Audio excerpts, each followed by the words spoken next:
And this was my view. So if we go back, 10, 15 years, I really thought that it's something that we should oppose, and that's how to keep our job.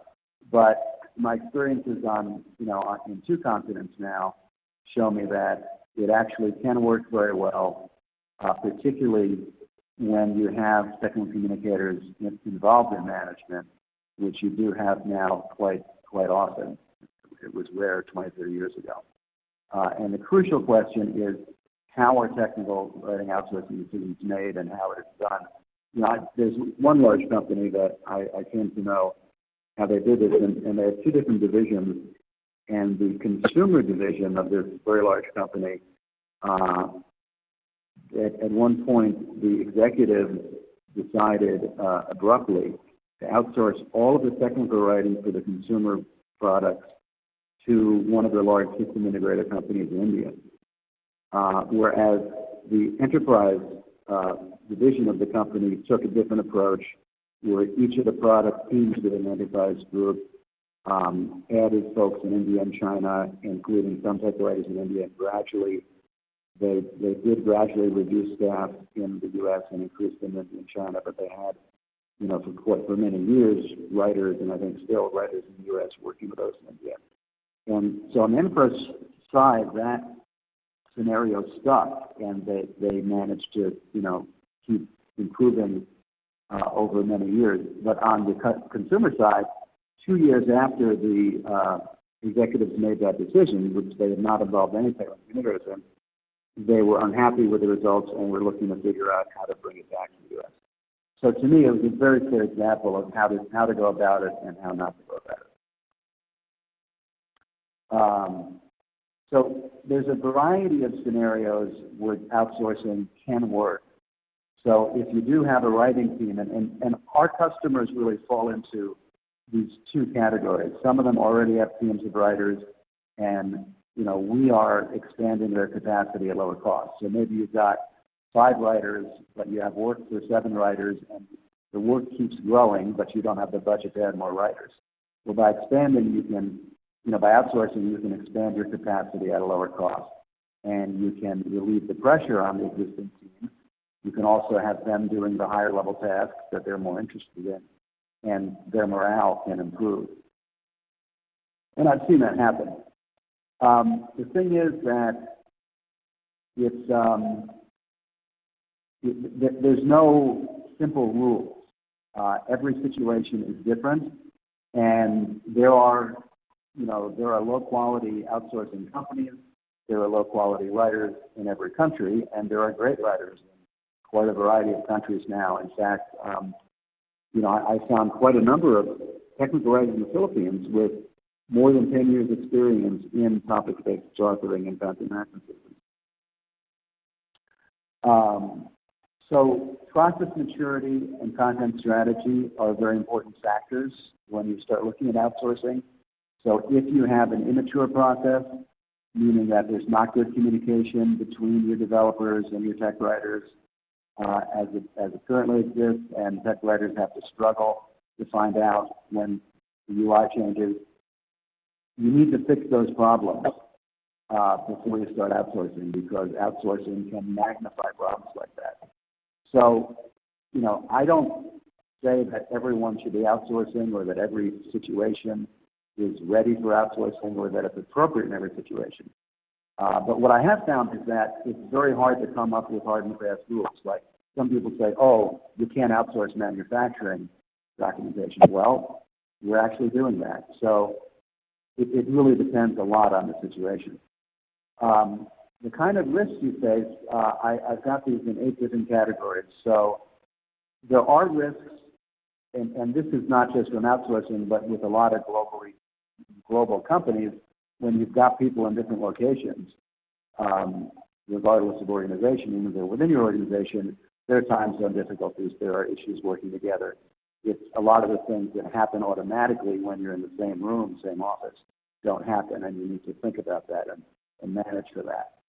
There are differences in functions. So, for example, some of our customers are new to technical writing, and so they don't have any tech writers, and they've never worked with them.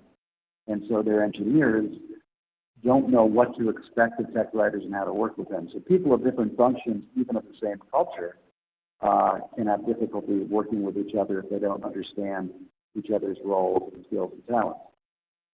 Inclusion. So this is a very common pitfall where a company has technical writers, say, in the U.S., and those technical writers are fully included in the project. They're a part of the wiki. They're a part of all the meetings, the email list, the bug tracking system, etc. So they have access to all the information they need. And then they add technical writers either in-house or outsourced in another country, but they don't provide any of that kind of access and inclusion to those technical writers. And then months later, they're wondering why the technical writers aren't doing well. Well, it's pretty simple. You have to include them the same way you include people in your own geography.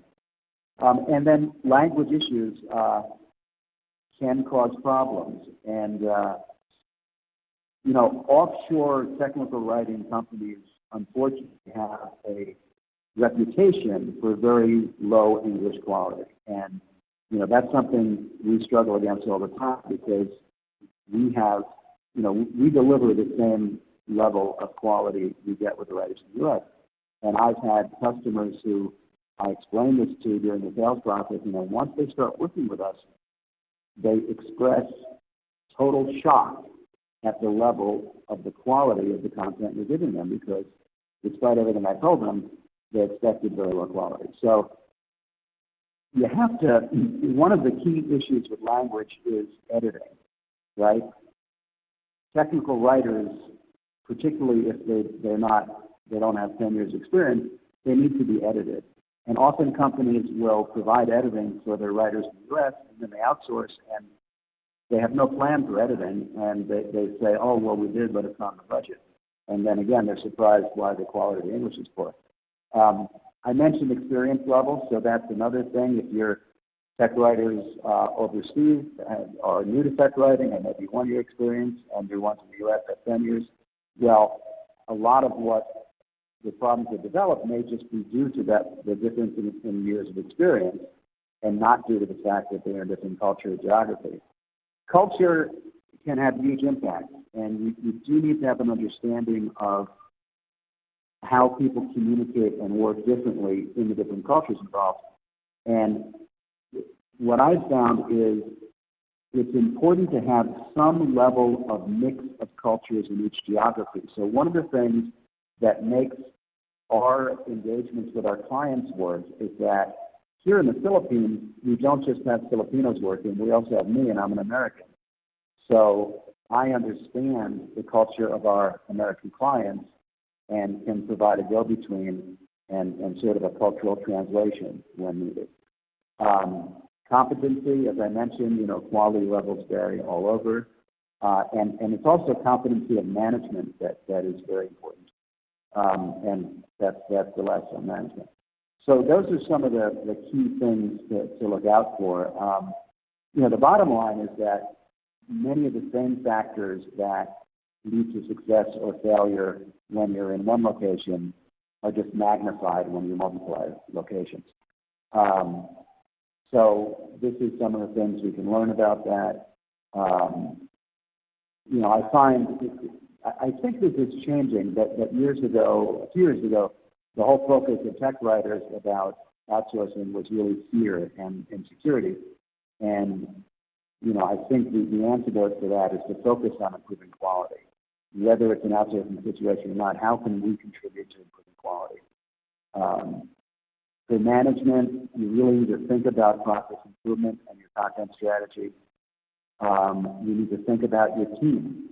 So that what I shared a while ago in answer to Ryan's question about the team I was on in the U.S., the management really hadn't thought about, okay, how do we prepare our existing team to work with these folks in another culture and to deal with this new environment where we're basically telling them, your job's at risk because we're hiring these people over here, and there was very little thought about how to deal with that, and so there was a lot of resistance.